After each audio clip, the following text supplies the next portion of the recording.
Life isn't perfect, and neither are we. Nope. But we know how to face our fears. And have some fun. And talk about all the messiest things of life. Like the messiest things. Get connected to yourself, get connected to others, and get connected to the life right in front of you. This is The Connected Life with Justin and Abby. That's me. That's you. And you. Hey, Connected Life peeps, Justin here, and I got an awesome guest for us today. He is a very special man in my world. He's a rough and tough cowboy, and he doesn't get more manly. Nobody gets more manly than a cowboy, huh, Jeremy? That's right. It's the manliest man out there is a cowboy. Kind of a Clint Eastwood type deal with a big beard.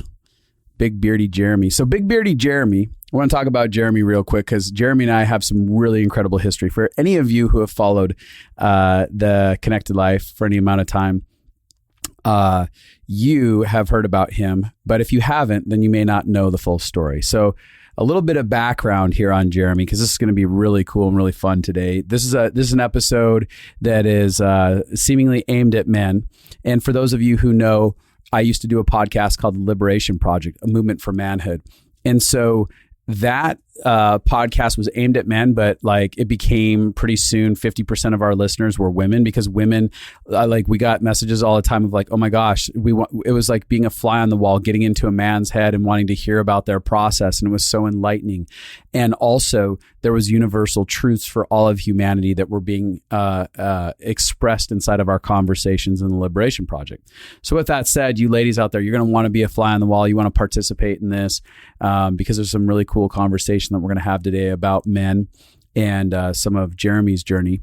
But with that said, Jeremy happens to be kind of my brother in a roundabout way. So my mom at one point was his stepmom before I was ever born. Jeremy's like 10 years my senior, right? You're about 51? Just turned 50. Just turned 50. Last week. Yeah, that's right. Last week you just turned 50. And so we're like 10 years apart because you're about to turn 40. I'm just about to turn 40. Yeah. Yeah, super quick. That is really crazy. Almost exactly 10 years apart. So Jeremy, when he was young, my mom had married his father, and then a divorce happened, and he got shaken and taken out of her life. And then years later, it was like an abrupt cut, where Jeremy didn't see my mom ever again from that moment forward up until adulthood, right? Is that right, Jeremy? Yeah, she reached out to me. Yeah, I just kind of didn't know whatever happened between my father and her, and we just moved. We left Montana and moved away. And then about 15 years ago, I got a message on Facebook when Facebook first came out, or when I first got on it, from your mom, and it kind of freaked me out for a minute. Yeah. And then we started connecting over instant messaging, and that's how we kind of reconnected. Yeah, it was such a cool story on that. And eventually, at some point, my mom ends up offering you the Liberation Project, doesn't she? She's like, you should listen to my son's podcast, or how did that happen? Yeah, probably 10, I don't know how long ago, a long time ago. Her and I think we talked on the phone one day, and she was asking me about my family, and she was telling me about you. And she said, my son, Justin, has this podcast. And that was like early when I started listening to podcasts. And I checked it out, and I started sharing it with my friends, and me and 3 or 4 of my buddies started listening to it pretty regularly. Yeah. Yeah. And so I somehow became woven into your universe. And then at some point, I had heard tales of Jeremy as kind of my mom was connecting with you, but I didn't know anything about you. And then here in Reading, I was speaking at a conference, and that's where you end up showing up at that conference, a business conference. And from that point forward, introduce yourself. And it felt immediately, at least for me, I was like, I've met my actual brother. I was just like, yeah, this is family. Yeah, it was immediately. We started quoting stepbrother, maybe quotes to each other. Yeah. And it did feel that way, especially after we went to dinner the next night and I began to share my story with you. And that's really where our brotherhood started. Yeah. For me. Yeah. For sure. It was really cool. I was just like, okay, Jeremy's forever part of my life. He is family to me. And one of the things that we're going to get into, part of what he's up to now in his life and stuff, but Jeremy had a past that was riddled with sexual abuse and then alcoholism and a lot of pain, which we've done inside of a podcast and discussed. And he really had to come to the end of himself and face some of the scariest pain in his life that he'd never wanted to face. Would that be an accurate way to put it? Exactly accurate. Yeah. And what I watched, I was given not only the gifted opportunity to partake in your life through the Liberation Project, but I got an invitation for a front row view of some of your healing process, both for yourself and for your wife. And what I saw was a very brave man who was willing to face those things that some parts of your story that I think most people would run from their entire life and never look back. And you really were like, I'm going to sit down with this and be present with it. I'm going to be present with all the messes that I left inside of my marriage in the process of almost devastating my wife beyond repair. Would that be? Well, yeah. And I faced those fears out of necessity because I ran from them for 20 years. Right. In those dark, deep places of pain from starting in my childhood, and those things follow you around, right? Yeah. And I drug them into my marriage, and they just kept showing up. And so, yeah, I appreciate the fact that you call it brave, but I don't feel like I had much choice. It was that or death. And yeah, it's kind of like kill myself. That was pretty close. Yeah. Yeah, and I was close to that. So it was like I was scared, but the alternative was, the other thing, which almost happened a few times too. So meeting you was just like, sometimes God brings people into your life and it starts out of like, I listen to this guy's podcast, and then you'd have these cool guests on, and me and my buddies would listen to it and we'd talk about it. And then when I ran into you at that business conference, I had no idea that you were going to be there. Your name wasn't on the thing. No, it wasn't. I think maybe Abby was speaking or something, and I ended up showing up and getting up ahead of her in opening or something. I don't know. Yeah, so I literally am like, okay, we're going to take a break. When we get back, Justin and Abby Stumble are going to, and I'm like, wait, what? They're here? Like, I knew you lived in Reading because your mom's like, you should look up Justin. And I'm like, I'm not going to look up Justin. I don't know. You know what I mean? Like, we don't know each other. And then there you were plopped right in there. And I was like, I have to go say hi. Yeah.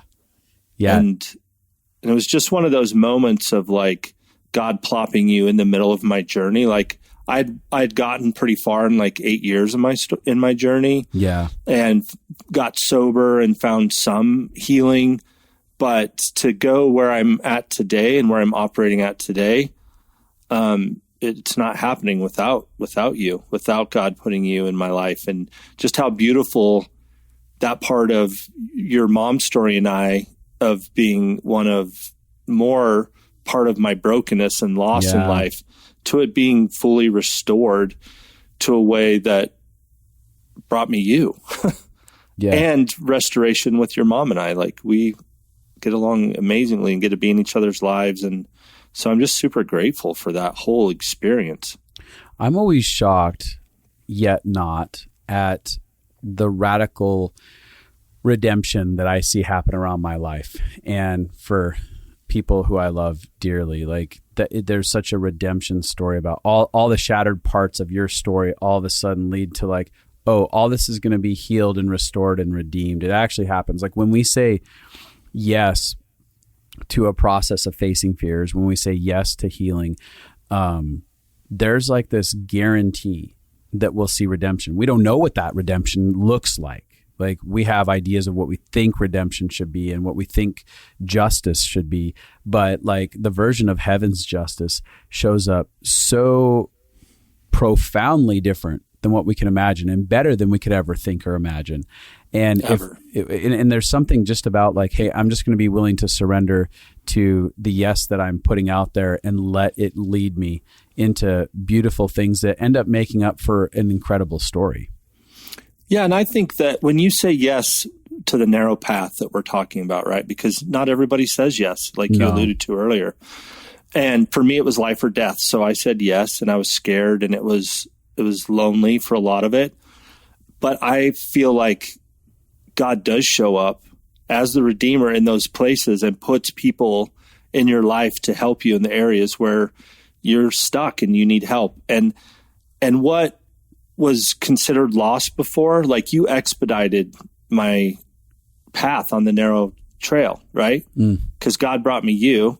And what would have taken me another 15 years of hard sledding, he drops you in the middle of my story because I said yes and because he's faithful.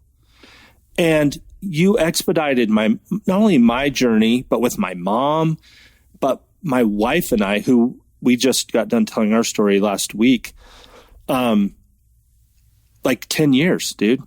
Yeah. Like 10 years of grinding out in some counselor's office with the Jesus fish on their business card. You expedited our whole journey in like a year. That would have literally taken us 10 years of grinding. And I just feel like that's part of his redeeming nature, is like, say yes, do the hard things, and he'll bring you people to help you on your journey. And that's what you've been to us. Well, thank you for that. And yes, I absolutely participated in that. And to add on to that, people in my life have been part of my 10-year expedited process, whatever. We'll find a word there. And it's like a trickle effect, because what I'm watching in Jeremy's life is there are stories, and we're going to kind of get into some of what Jeremy's up to now inside of his life. But there are stories of what he's done within his transformation process, where other men who are just saying yes to facing stuff inside of themselves are having this expedited experience as they're gleaning from the price that Jeremy's paid to face the scary things and the difficult things. And like every time we pay a cost, like there's something that, like the 10 years that was expedited for you came from a price that I was paying, facing excruciating pain and being willing to lay down everything inside of my life to go through it. And it's so cool because it's like a rock that gets thrown into a pond, and the ripple effect, every time we decide to dive in to a yes in our life, to facing all these things and getting healing, it becomes this ripple effect and starts going out to everyone else's story.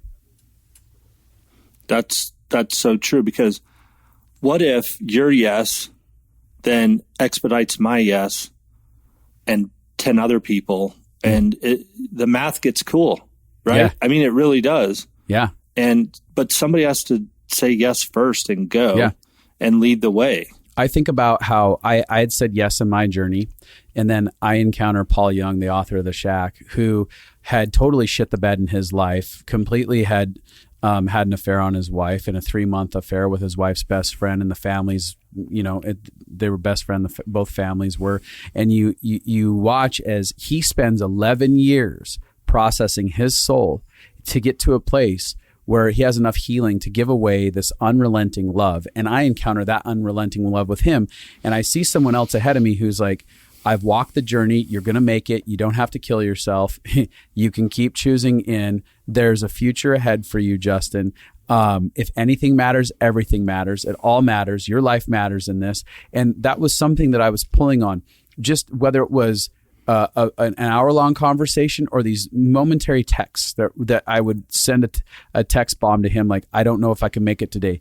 Just live in the grace of today, Justin. Get out of the future. Get out of the past. Be present with today. And these momentary nuggets that all of a sudden took my process and not only saved me from probably killing myself, but then expedited it because I had a new way of thinking and I had a true north, because I could go, okay, there's a compass pointing north, and it is the redemption of Paul's life is the same. Like whatever redemption he has is available to me as well. And that's what Jeremy's talking about inside of this, is like he looked at some parts of my story and went, oh, I can see, like, oh, here's Justin's story that's available to me. And now there's men in Jeremy's life that are looking to him as a compass. Yeah, and it's really like I've told you this before, but I it's amazing when locking arms with someone that's gone before you, like you did with Paul and I've done with you and others, is I've had to borrow your courage in areas where I was too scared to push through, and literally walking into relational moments that were going to be extremely, the stakes were just really high, and knowing that you had a brother that had your back no matter what and coaching you through the hard things, and being able to borrow their strength and their courage to make it through it. It's really means everything, because otherwise we just live on the other side of the fear, on this side of it, and we never get to the breakthrough part because we can't. And I get it when the stakes are high, like it's tough. But the expedition of it is cool because of what Paul went through. It expedited your season. And now, like when guys are like, man, my wife and I, our intimacy, we haven't been intimate 2 months, and I get a draw from my strength of what I learned and not being intimate with my wife for 5 years. And that gives me a platform to speak into their lives of like, well, if you quit being so selfish maybe and think about their heart and why they're shut down to you, maybe that would turn around and quit making it about you.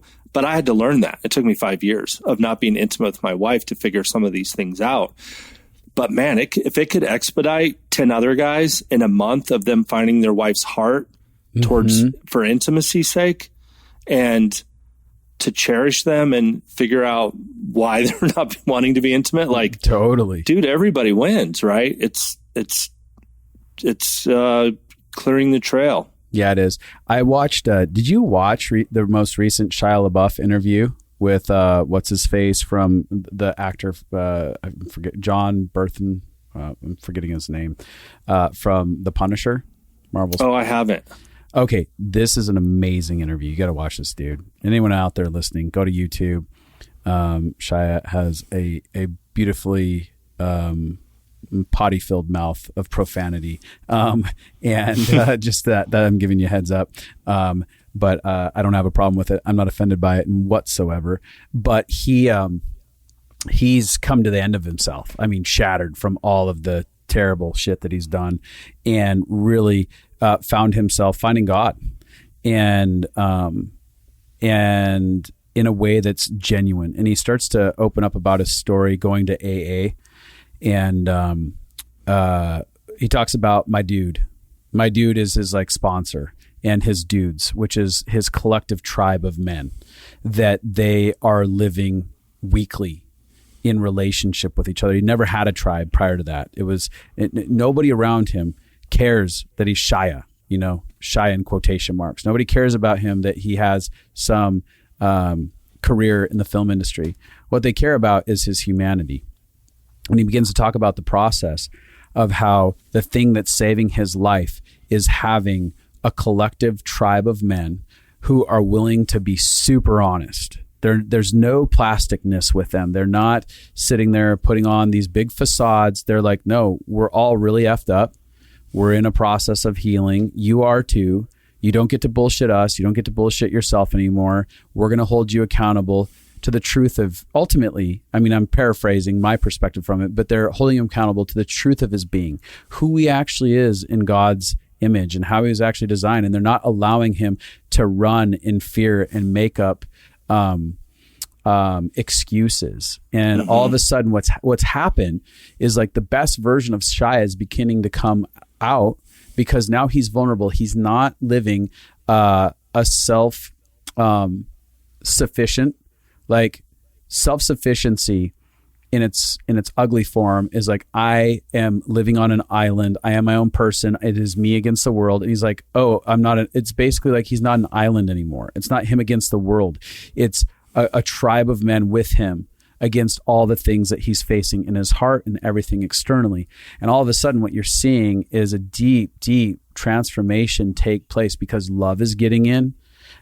Because every place that we come out of hiddenness and we share our lives truthfully with other people who see us for who we really are, see us beyond our messes and see that our messes aren't who we are, they're an extension of our belief about ourselves, that all of a sudden, as he's connected to that, he's thriving and he's consistently thriving, and he's owning his life. He's standing up and he's going from that posture of being a boy to that manhood. And that's what we need as men. Like, part of the masculine initiation journey is when we will no longer hide from other men.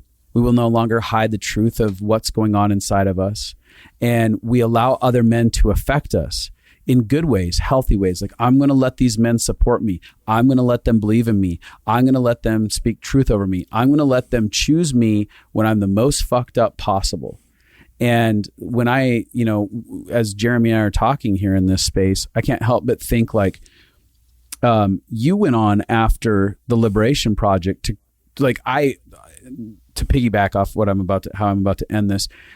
You went on after Liberation Project. At the end of it, I had said, basically, hey guys, we are transitioning out of this podcast, but that doesn't mean this ends. Like, here's the baton, pick it up and run with it inside of your own community, create something.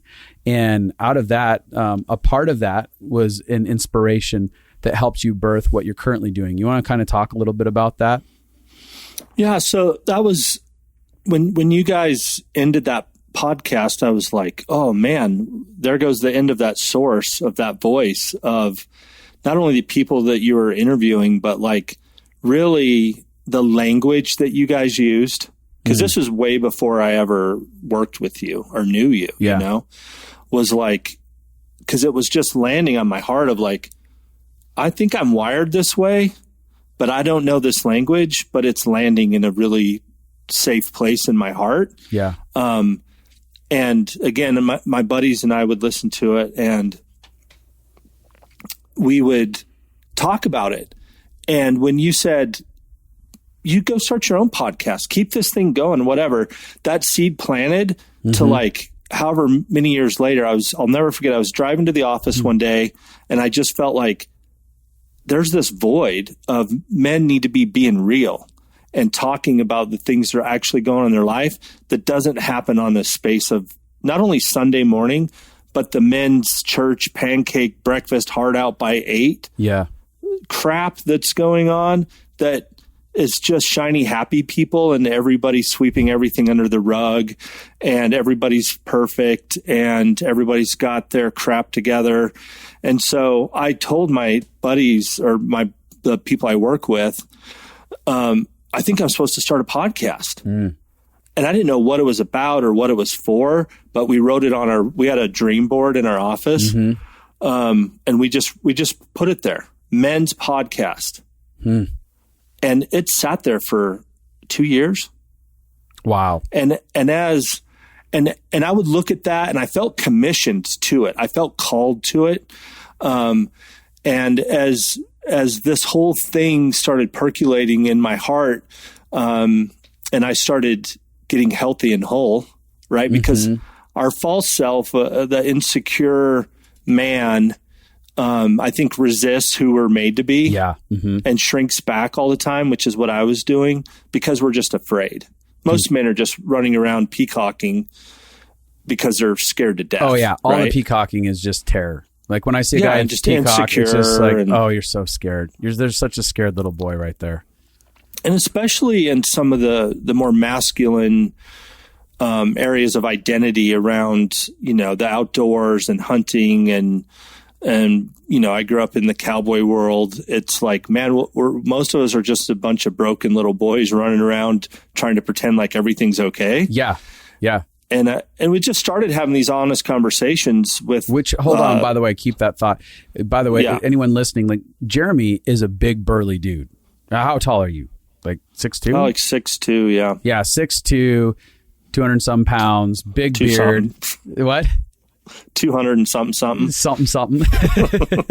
Like when you look at Jeremy, you think, I mean, I'm sure you've had guys be like, oh, I'm pretty intimidated by you when they look at your stature. And recently I've had guys that were in a setting where they were out of their comfort zone and in my world, in the horse world, and they were going to be relying on us to take them on horseback rides in the wilderness. Yeah. So they're already feeling a little bit underneath their skill level. Yeah. And I had a couple guys tell me like, dude, you really should go meet people halfway when they approach you, because I was scared to death of you. Like, oh, you're just here with the horses. Like, you're probably somebody that'd rather beat me up is to talk to me. And in 10 minutes of talking to you and hearing your heart and hearing how soft you are, like, you let the wind out of it. But man, was I scared of you. Yeah. And I hear that all the time. Yeah. Well, and the point is that you come from a background of a lot of it's dudes. It's guys. Well, and it's guys, not just dudes, but like flexing, like yeah, around the rodeo world and the cowboy world and roping and breaking horses, and you're putting, your physical limits to the test all the time. Like, there's a lot of testosterone in that running around. Yeah, it's like a different type of UFC world, right? Yeah, and then you pour a bunch of whiskey on top of all that, and like, it's just some pretty crazy things happen in that realm. But it's really, I'm finding, people are just masking the pain and hiding from whatever's really going on. Yeah, so I'd interrupted you. Sorry if you can even get back there, but... Yeah, no. So this whole thing just kind of started with that seeds that you planted and being drawn to like this language around men and it landing right. And so me and my buddy started having these deep conversations about what was really going on and taking some risk with vulnerability. Mm-hmm. And yet we didn't understand the power of it or what was really happening. And our lives started getting changed. Like in our little tight circle of 4 or 5 guys. So you and your dudes are like having conversations. All the meanwhile, you've still got a like podcast that says men's podcast just sitting around for 2 years. On the board. Yeah, on the board. Just chilling. Behind us. Yeah. In our office, we had this conference room, and I had buddies driving. Rob Wiley would drive from Wyoming and bring one of his guides. He's an outfitter. So, I mean, the tip of the sword in masculinity. And we're just showing up and being honest and vulnerable with one another. And there's like all these dudes sitting around crying in a conference room. Mm-hmm. And the healing that was taking place of us realizing that like, we're not alone. I feel like a fraud in business. I feel like I'm missing the mark as a father, and I'm not really that good of a husband. And it wasn't like a bitch fest of where we're just boo-hooing. Yeah. But it was like, no, I feel that way too. And, oh, wow, I'm not alone in feeling that. And wow, what could happen if some dude started getting healthy and whole? And that's really where the space where I met you was at, and went on my journey. And really the podcast thing kicked off when I was on your podcast, dude. When I did your podcast a couple of years ago, and the feedback that I got of how healing it was for people to hear my story and the sexual abuse, because men haven't done a great job of being vulnerable about sexual abuse. No, that's a deeply that's feels like an amplified shame in a different way. It's shame no matter what sexual abuse for people that they have and women, but something happens for men to say like, oh, that happens to women, but not us. We're not supposed to have that happen. We're not supposed to talk about that. Yeah. And you so carefully holding my hand and my heart in that space of that 2-hour podcast, and the messages that you shared with me and the ones of the people that found me and reached out to me, that's really what I feel like got me to the point of starting the podcast and being encouraged by this group of men that was like, man, that's going to change a lot of men's lives for you to be so vulnerable and open about your sexual abuse, and coming from this space of my background and growing up, being kind of a cowboy guy and doing all those things that I don't know anybody that's really talking about it in that space. And since then, like, I cannot tell you, Justin, how many guys have like, hey, can I talk to you for a minute? Yeah. And I'm the first person wow that they've ever told that happened to them too. And so my question became, what if I got so healthy that I had margin to give it away? Yeah. And then that's about the point where God drops you into my story. and expedited this. So I just want to say, like, there's something about saying yes to this narrow path, right? That you said yes to, that Paul said yes to, that I said yes to, that I had to go through AA. I had to white knuckle a bunch of things and go through a bunch of heartache and pain. And, but then again, you dropped into my life and that healing got expedited so much to the point, like, I feel like I'm so full of unconditional love for these men, and my capacity for compassion for the brokenhearted has grown so much that I have space to give it away. Mm-hmm. And so the short of it is, we're like, we need to do something. Because my friends started getting healthier too, because they also said yes to this journey at the same time. And some of them, actually probably half of them, took LFA also, your Living Fully Alive course. Yeah. Which I'm stoked, because you're going to get to meet some of these guys. But so we all started getting healthy. Guess what? Our marriages started getting better. We started being more present with our kids in our lives. And so instead of feeling like we're on the other side of like, oh, we suck as dads and our marriages aren't that great, we're like, we really need to do something about this freedom that we found. And my point is I almost feel like, how dare I not spend the rest of my life trying to give this away? Right. Like, why would I hoard freedom? It's the good news. It's the good news. Why would I hoard that? It's the gospel manifest, walking out in real life that's not dressed up on a Sunday morning looking like a bunch of rules to follow so you can get in. Yeah. It's like, I heard somebody say, you know that eternity starts way before heaven. Like it starts with a yes. That's when eternity starts, and we're all living in it. So why don't we do something about it? And so out of many hours of miles driven back and forth to Wyoming to here, we came up with this thought of Wild Courage. And the name stems from the conversation you and I just had. Like, what if we had the courage to be vulnerable with our story, and it gave somebody else permission to say yes to the journey? Yeah. And what would a SEAL Team 6 of healthy men, healthy in their heart, their body, their mind, and their soul, look like, turn loose, fully trained, developed, healthy, whole, set free to go advance the kingdom? And what Jeremy's even saying in that, when he talks healthy and whole, he's not saying we're not messy. But what does it look like with a group of guys that have been willing to face their pain, be honest about it, find healing moments inside of their life, and let that begin to repair something inside of them, and have a perspective change on themselves, have an approach change that suddenly happens because they suddenly decide that they're actually worthy. They're worthy beings. They were created in and through a loving God, and they are lovable. And all of a sudden they go, okay, I'm going to approach life like that. I'm going to approach giving love away in those ways. I'm going to have compassion for myself. Like, ultimately, at the end of the day, what does it look like when a group of men together, like you said, like a SEAL Team 6 type of group of men, come together and go, hey, we're actually going to let restoration and redemption happen inside of our lives. And then we're going to partner together in the middle of our messiness as we're still learning and growing, but to give it away.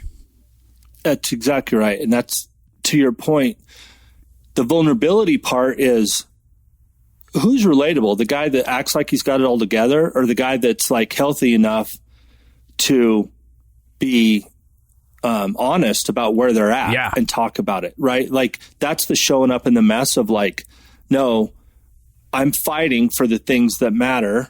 And in the midst of it, I'm still getting better. I haven't arrived anywhere. Yeah. My marriage still has room to grow. I'm still learning from the men that I've surrounded myself with, because they're such an amazing dad in this area. So I'm going to learn from them. Yeah. But it all starts with humility. And that's one of our core values with Wild Courage is humility. Without it, this path isn't possible. No. And so we just what does humility look like to you, by the way? Like when you say without humility, if this is a foundation to it, what is humility? Getting low. Getting low. What is getting low? Getting low in recognizing that you're probably wrong. You could be wrong. Yeah. Getting low and that maybe this isn't all about me. Getting low, having humility, and maybe I'm going to not share where I'm at right now because that dude really looks like he needs to have something to say.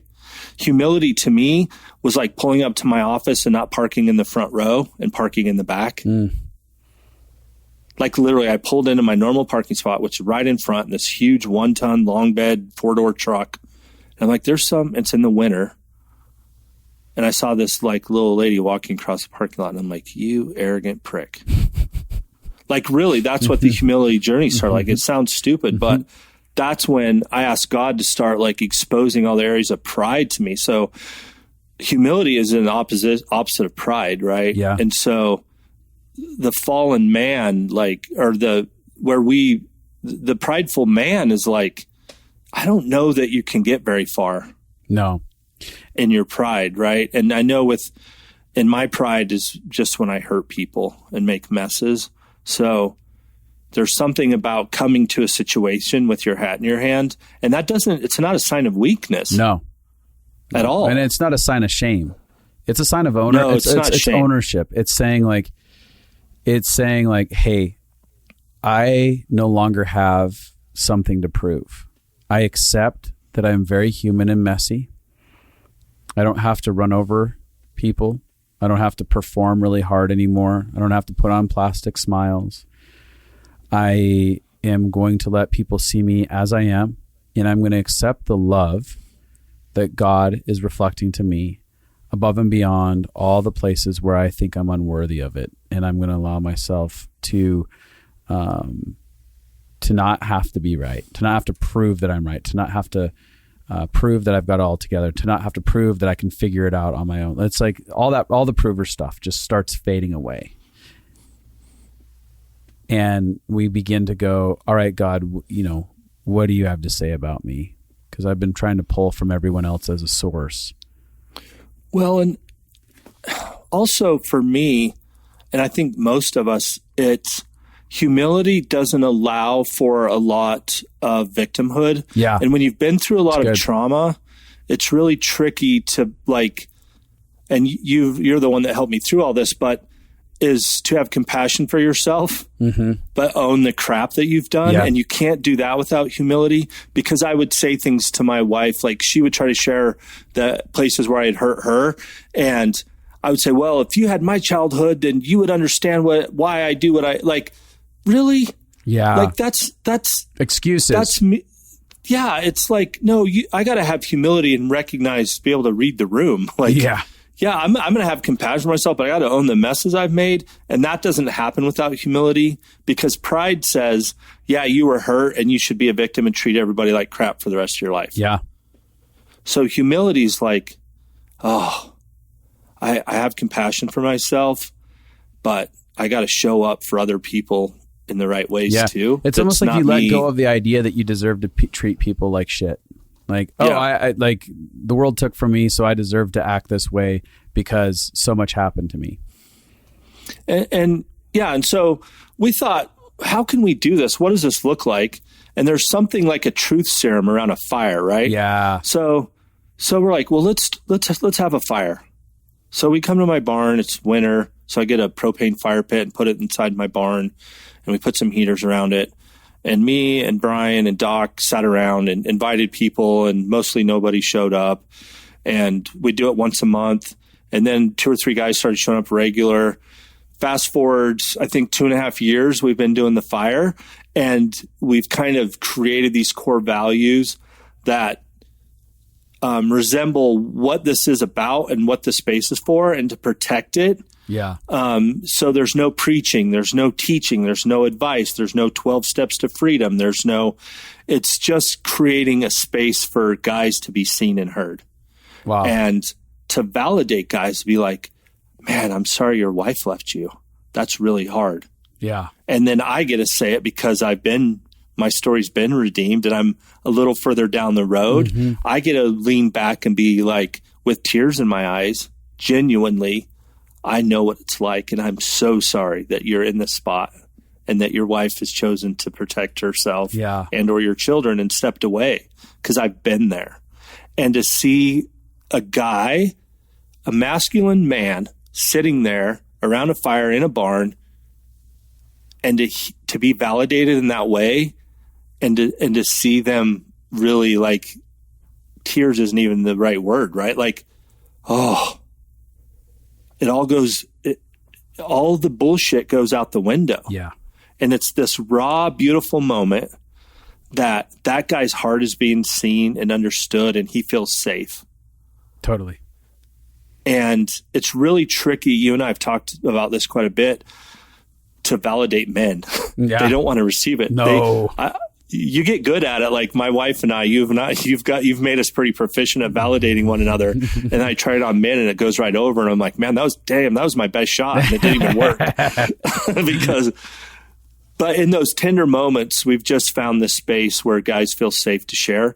And it's not AA. It's not, a place where guys go to vomit and complain about politics and all of this and that. And it's really, we've over 2.5 years of doing this, we're up to, we do it 3 times a month. Wow. Really? Without fail. I didn't know you did it 3 times a month now. Well, it kept getting too big. It was losing the intimacy. So we'd see guys show up and feel not safe to share because there's 30 guys sitting around. Right.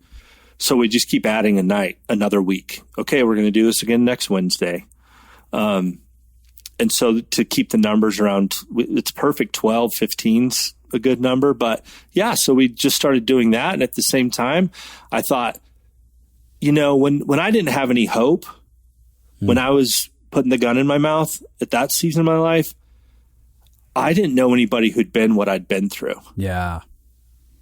And I'm like, what if, back to the podcasts, to the seeds you planted, I'm like, what if we just, because our whole thing's kind of around story and redemption and fire and being vulnerable and being honest with ourselves and where we're at. I'm like, what if I interviewed guys that have been through hell? Yeah. And are on the other side of it, to give hope to the guy who's 20 and doesn't have any hope, or the guy whose wife just left him, or the guy who, whatever the situation is, there's plenty of guys out there that have made it through it. Yeah. And so that was kind of where the podcast started, was I just sit down, and you've been on there, and I just interview and talk to guys and listen to them tell their story of redemption of, it once was this way. And then there's usually this but God moment. Mm-hmm. And then this is my story of redemption. And Justin, it's hard for me to find words about how humbling it is, because you've been doing this for a long time. Yeah. But it's just this guy and his buddies in a barn in Emmett, Idaho, that has no idea what we're doing. It took me 6 months to figure out the tech of doing this podcast, and getting feedback from all over the world of guys who are like, I didn't know it was okay to talk about sexual abuse. Right. It's blown up one marriage. It's blown up my second marriage. And I'm an alcoholic addicted to porn because I didn't know that it was okay for me to ever tell anybody that when I was 9, this happened. Yeah. And that's the theme of one of the themes of what's happening with guys telling the redemption story, not just the sexual abuse stuff, but just the incredible stories that men have had the courage to share and be vulnerable. And I would say almost every single guy on here, it costs them something to tell their story. Yeah. Which is another good point, right? It's like we want to be safe and not take much risk, but the power of vulnerability really is, I think, associated with risk, right? Oh, completely. So that's kind of what's happening. We thought, what would a long format fire night look to? Because we're real respectful of guys' time around the fire. So it's like 2 hours. And so we started doing this retreat thing, and we just go rent a place up in the woods in the mountains and and we give guys space and time to be seen and heard. And we were kind of figure out the format. We're like, what should this be about? Because I've been to lots of men's things, and they're all amazing in what they do, and they're usually centered around someone teaching. Right. And then sometimes there might be a little breakout group where you get to go share something in a smaller setting, but we kind of did the opposite of that. And the bulk of what we do is around guys' stories. Love that. And validation. I love that. And the feedback from Fire Nights is, and it'd be better if these, I get some of these guys on here to talk about it, but the marriages that have been restored, and the hope that's been given, and almost every incredible circumstance, hard things happen, and you hold the tension between rejoicing with those who rejoice and mourning with those who are mourning. Like we just had a group Wednesday, and I'm careful not to share because it's a sacred, holy space that we hold there. But literally, from laughing with somebody 1 minute to two guys later, like there's nobody that's not crying. Wow. For their brother. And a lot of these guys don't know each other. Wow. And it's not always the same guys, and because it's 3 times a month, so different guys come at different times, but something really powerful is happening in this space. And we remain and stand on the fact we have no idea what we're doing at all. We just listen and try to make it a safe place, which sounds weird or whatever, but something's happening because we get emails, messages, texts from wives. Well, that's where there's fruit, right? Yeah. Well, the world's always talking at us. The whole world is talking at us, trying to inundate us with a message and trying to tell us what we need to think and feel and blah, blah, blah, and all these things. But it doesn't feel like the world is wanting to listen to us. Like that idea of that's good. There's a space that just wants to hear us. And so, especially as men, there's a lot of men that they've spent their entire lives, their job, their bosses, all of that's talking at them, well, and the pressures of being married with children, right? Like during COVID, dude, these guys are all stuck at home. Yeah. And they come here and they're like zombies. Yeah. Like nobody's listened or heard their perspective. No. Because they're just these beat down, like zoned out zombie shell of a man that they were created to be. Right. And while everyone's talking about politics and voting, our hearts are like, what if men can get healthy and whole enough to fight for their marriage and teach their kids how to fight for a marriage and stick it out when it sucks and it costs something? That's how we change the planet. Yeah. It's not by voting. No. It's by showing our kids how to break the pattern of, oh, this is hard, this sucks, let's get divorced, let's break up. And believe me, dude, I have so much compassion for those marriages that didn't make it. Yeah. I'm saying we've got to do something different because voting is not how we're going to turn it around. No. It's going to be a man getting healthy and whole, figuring out who he was created to be, facing all of his fears that have kept him into this ridiculous shell of a man life and job that he has, and becoming this man who fights for his wife's heart, shows his sons and his daughters what a healthy marriage looks like, and then 3 generations later, I think the world's a different place. But it really needs to start with these men having a place to be seen and heard. Yeah. Because like you were to your point, I don't know where it's happening. It's not at church. Right. No. And it's church. I'm not dogging on the church because it's just not created to be that space. So where's it happening? Right. It's not. And, it's one of those things, by the way, like when you look at the institutions of religion, there is these defined roles of what it's supposed to look like, how you express yourself and where you're supposed to be at in life. Like you're suddenly supposed to have arrived somewhere within religion, and so it is the place oftentimes for a lot of people that they go to hide. It's and it's instead of the liberation, right? Like the liberation of like, no, like I walk through the the front doors of that church and I'm like, dude, I got to tell everybody my life is fucked right now. It's on fire.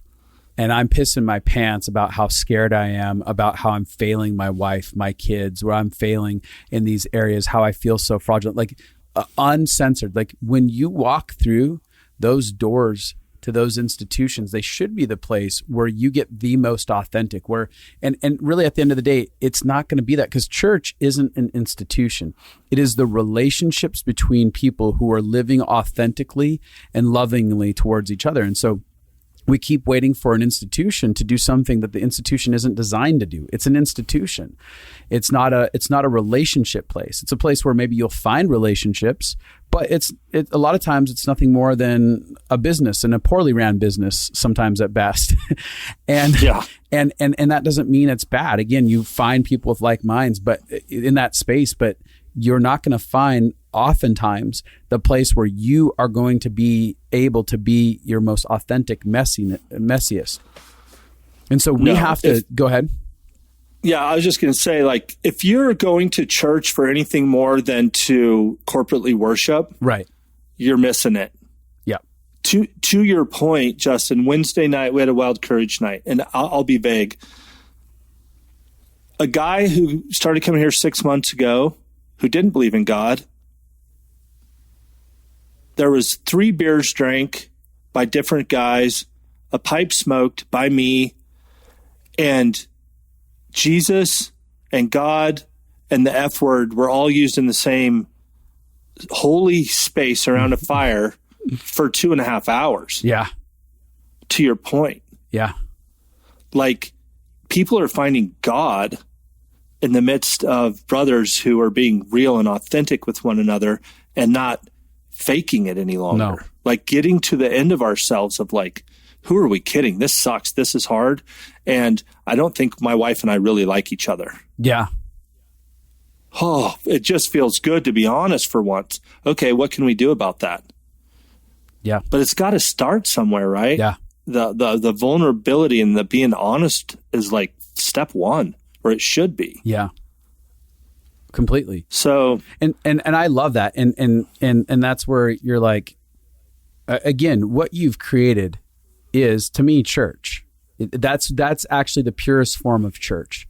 It is intimate relationships that are authentic, that are exploring the realities of our humanity and finding ourselves, discovering love, hope, peace, joy, endless possibilities, inspiration, encouragement, like sharing each other's burdens and carrying one another, carrying each other's sadnesses and carrying each other's victories and celebrating with them, you know, and like, that's beautiful. And if we as men can continue, like, build, like, foster these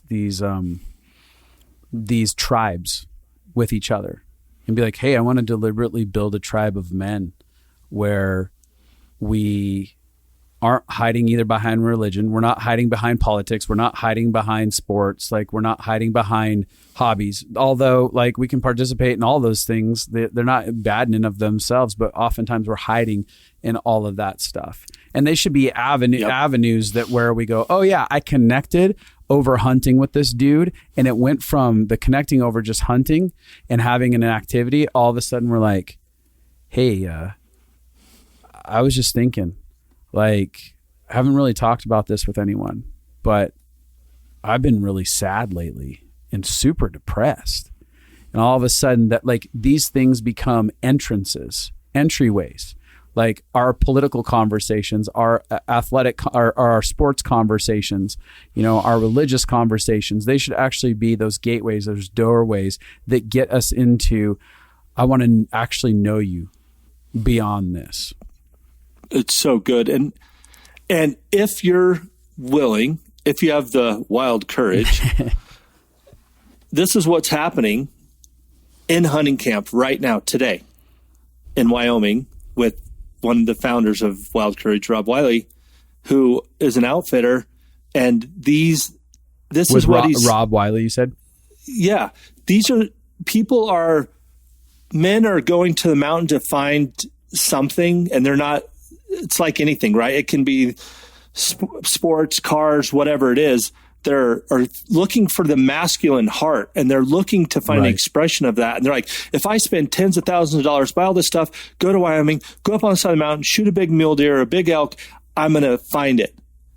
And Rob's using this place to have these wild conversations about what's really going on in the heart of man on the side. What brought you to this mountain? Yeah.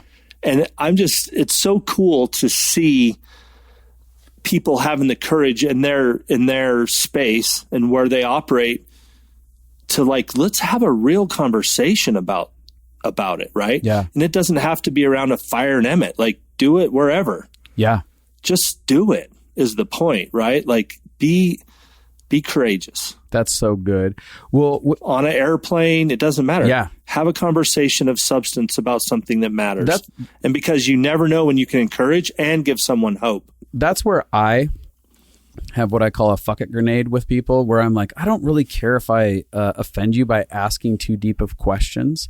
I'm going to let you at some point decide where you want to end this dialogue. So I become a radical question asker in my life, where if I see an open door for dialogue, I gently begin to investigate, like, tell me more about your life. Oh, you're married. Oh, this is your third marriage. Oh man, that must have been pretty difficult. Tell me about the difficulties of going through 2 divorces, where I'm like not aggressive in my question. It's gentle, but it's like, I'm going to like choose to participate in people's stories that are around me, even unto the possibility of I offend them by asking, or they feel exposed. I'm like, well, I'm going to let them be a grown ass adult who gets to back out of this conversation. They don't have to be here, but I'm going to like love the world around me enough to actually want to see it and be present with it. I'm not sitting there being like, how can I fix this person? As someone who has a lot of heart tools, I'm not like, well, let me give them the best advice ever and have them be so like profoundly mind-blown by what I just said to them. There's no ego involved. I don't want to fix someone. I just want to be present with someone. I think that's something that I even learned, especially with Paul Young, where he's just, I remember one thing he said early on when I spent a couple of weeks with him, like 15 years ago. And he when we were talking, he goes, Justin, I'm not sitting here thinking about how I can fix you. I'm sitting here asking the question, God, how can I love him? And that forever rewrote my story of like how I wanted to approach people. It started reprogramming everything inside of me. And it became something that like when I do investigative conversations, I'm like, I want to know how to love this person well. What is their story? How can I see them inside of their story and love them inside of their story? And what is something that I can give away to them? Not like, how can I fix them, but how can I give away a piece of my life, whether it's a tear that I join in, it's a hug at the end of a conversation, it's a validating word, it's a encouraging word of you're going to get through this. Like, how can I participate? And maybe it's the silence of I just sit there and I sit there regulated in peace, breathing calmly as they allow themselves to unwind in tears. And I'm just by their side in their moment, and they can say someone was with me in the midst of my pain where I didn't normally have that. Yeah, it's so good, Justin, because what I'm finding is compassion comes in many forms. Right. It can be a tear. It can be validation. It can be sitting in the silence with someone. And it's just a really healing property that we get to give away. Yeah. Again, if we can go find it for ourselves. But totally. So many men are so bummed out at themselves that they don't have the capacity to give it away because they don't have it for themselves. And not just men, and all people, right? Yeah. So again, it's like, how healthy can we go get enough to at least say yes and stay in the fight? So many men aren't even in the fight anymore. Yeah. You know what I mean? Yeah. They've just resided the fact that this is life, and I hope that my 401k performs well when I need it at the end of my life. And it's like, you don't have to go get fixed. That isn't what this is about. I love that Paul didn't try to fix you, because it's just say yes to the journey, find some healing and whole enough to feel alive enough that you can stay in the fight. You know something Paul used to say to me? He's like, Justin, I trust in the Holy Spirit inside of you to do all the work that needs to be done. And there's something about the belief in the Spirit of God that resides in every human being. Like the feeling of someone being like, no, I actually just have hope in what's inside of you in the places that you can't in your mental capacity and in your logic. You can't get yourself out of this. I trust in something that's much bigger than you that resides inside of you, that awakens something inside of someone else where they're like, wow, there's something inside of me that you trust and believe in to actually lead me through this. And I'm not all alone inside of this journey. That just changes the game for them. With that said, beautiful. With that said, as we kind of wrap this up today, we have a really cool thing going on. And part of the reason that I brought Jeremy on this is that I got an invitation from him recently to come participate in a special Wild Courage weekend. And there's just a few spots left, and they're taking applications to participate in this. But I wanted you to tell people just a little bit, just a quick 30,000 foot view of all this. Yeah. So again, this just kind of started out of what would it look like to take the Wild Courage nights at the barn and put it in like a 2-day Friday night to Sunday at noon setting. And we did one last spring, and all I can say is that there was two profound things that somebody said Sunday morning. One guy said, I met the Savior this weekend, and nobody preached. Nobody did an altar call. It wasn't like that. And another guy said that he saw salvations take place, and again, no altar call. No, there's something beautiful about partnering with God in taking risk in stories. And so basically, like I mentioned, the format is we get 28 dudes. We go up into the woods of Idaho to a resort or to a lodge. It's not a resort. It's bunk beds, dude. It's men. Yeah. And that's my kind of resort. and taking risk in story and vulnerability and being brave and taking the risk to be seen and heard by men that you may or may not know. And the lives that were changed, we could go on for a long time about. But so we're running it back this fall at the first week of November, the 4th, 5th, and 6th of November. It's you fly into Boise, Idaho. It's a quick hour, 15 hour and a half up into the beautiful woods, mountains of Idaho. And yeah, we have a few spots left. And so we have these amazing facilitators. So how it breaks down practically is there's 4 guys in a group, and one of those guys is a guy that's done a lot of heart work and can help guide men in their stories and create that space to where they have a guide to help them navigate through some of the hard spots and to keep it sacred and to keep it holy. So every group of 3 has one guide, and that's what Justin said yes to. And there's about 10 other powerful dudes that have said yes. That I can't believe the facilitators that are coming to this. It's going to be incredible. And so we thought we'd save like 5 spots for guys that listen to the Connected Life podcast or been associated with you, Justin. Yeah. And to offer them for this getaway for this weekend. So how it's going to work practically on our end is just email info@thewildcourage.life. That's info@thewildcourage.life. And we'll have you fill out a little questionnaire thing and a short bio, and we'll go from there. So it's going to be pretty simple and straightforward, but that's all there really is to it. So if you're interested in coming with Justin and a bunch of other dudes that have done a lot of heart work, and there's going to be some fun and activities also, but are there good food and are there any fees involved for those applicants? It's $500 is all, which is incredible. So that includes everything. Oh, you can't. No. Has anybody been to a motel lately? You can't even stay 2 nights in a motel. Totally. So it's beautiful. Last year when we were there, there's elk it's in the basically just driveway. covering some cost for food and some lodging. That's all it is. We're not trying to make any money off of this at all. And it's been applicant based here inside of it, and just wanting to find who's the right fit for this moment of time. So for you guys out there that are listening and go, oh, something stirred inside of me, I'd really like to be part of that. Like, I know we're going to get a lot of people send a lot in after hearing it here. And we're not looking for you to try and wow us on a piece of paper. As far as anything that you respond or say, just be you. Just be you. Authentic. And authentic. Just like, hey, here's where I'm at. Here's what I'm wanting. And we're going to, Jeremy's going to take time to mull it over and feel where the yeses hit. That he feels like, yeah, this is the right fit for this moment in time. Anything else as we wrap that up? Can I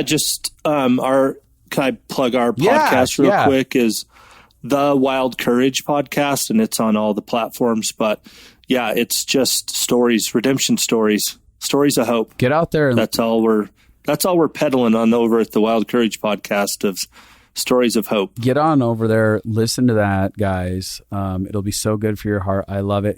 I have missed so much Jeremy since I walked away from the Liberation Project and has done the Connected Life. I love the Connected Life. I'm not gonna throw all of my listeners under the bus on this when I say this, but there was something so uniquely fun for my soul to specifically be like, this is a dude only conversation. Anyone else who wants to participate, welcome to come listen. But there was something about like my exchanges with men and when you invited me to do it, I was like elated because I'm like, just throw me in a group of guys, have men dialogues, get messy, get honest. Like that is just, my soul came so alive to it. And honestly, it's the first day, the day I got to fly out there is the first day of class for our next LCMC class. Tough timing. And I was like, man, all right, I'm taking the late night flight. I'll do it. I'll participate. I got so much building up to it. I got a big class that day and everything. But I couldn't help but not only want to participate with you in your dream, but also see other men just be inside of their stories and allow myself to give away my story with them as well. So I'm stoked. It's going to be amazing. Yeah, and your old buddy Seth Dahl is coming too, which is so exciting. We texted the other day, and last time Seth and I hung out was at a Korn concert. We were there with hanging out with Brian Welch, and we were in the audience. And I remember Rob Zombie was playing, and there was like boobs all across the screen and all kinds of bloody mess from his whole like shenanigans. And it, he definitely has a real dark show. And we're standing there, and we just feel the only way I can explain it is the goodness of God on us. And we are just, and we look at each other and we're like, it feels like we're in the best worship service ever. Not outside of us, but like in this unique bubble that's all around us. And so we're in the middle of just being elated and happy, and afterwards we're handing out tickets so people could have a meet and greet with Brian.